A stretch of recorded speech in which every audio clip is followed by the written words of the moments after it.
Nizamabad collector Vinay కృష్ణారెడ్డిని బదిలీ చేస్తూ రాష్ట్ర ప్రభుత్వ ప్రధాన కార్యదర్శి రామకృష్ణారావు మంగళవారం ఉత్తర్వులు జారీ చేశారు.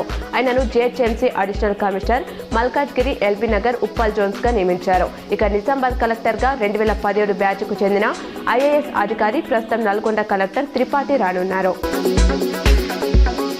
కోర్ అర్బన్ రీజన్ ఎకానమీ ఏరియాను ప్రణాళికబద్ధంగా అభివృద్ధి చేయాలని సీఎం రేవంత్ పేర్కొన్నారు. కొత్త జోనల్ కమిషనర్లతో ఆయన సమీక్షించారు. సిటీలో ప్లాస్టిక్ ను పూర్తిగా నిషేధించాలి, చెరువులు నాలాలను ఆక్రమణల నుంచి కాపాడుకోవాలి, చెరువులు నాలాలు డంపింగ్ ఏరియాలో సీసీటీవీలు పెట్టాలి అన్నారు.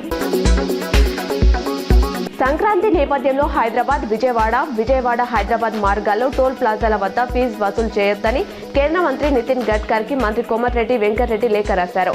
వాహనాల రద్దీని దృష్టిలో పెట్టుకుని జనవరి 9 నుంచి 18 వరకు దీన్ని అమలు చేయాలని కోరారు. ఈ ఏడాది నిజామాబాద్ జిల్లాలో క్రైమ్ రేట్ 4% తగ్గిందని పోలీస్ కమిషనర్ సాయి చైతన్య తెలిపారు. మంగళవారం ఆయన మీడియా సమావేశం నిర్వహించారు. జిల్లాలోని వార్షిక క్రైమ్ నివేదికను వివరించారు. మహిళలపై అఘాయిత్యాలు, పోక్స్ కేసులు స్వల్పంగా పెరిగాయన్నారు. జిల్లాలో గ్యాంగ్ వార్ లేకుండా చేశామన్నారు. ఫోన్ ట్యాపింగ్ అంశంపై జాగృతి అధ్యక్షురాలు కవిత మరోసారి సంచలన వ్యాఖ్యలు చేశారు. నా అన్న భార్య ఫోన్ ట్యాప్ అయితే ఆయన ఇలాగే ఈజీగా తీసుకునేవారా అని తాజాగా ఓ ఇంటర్వ్యూలో ప్రశ్నించారు.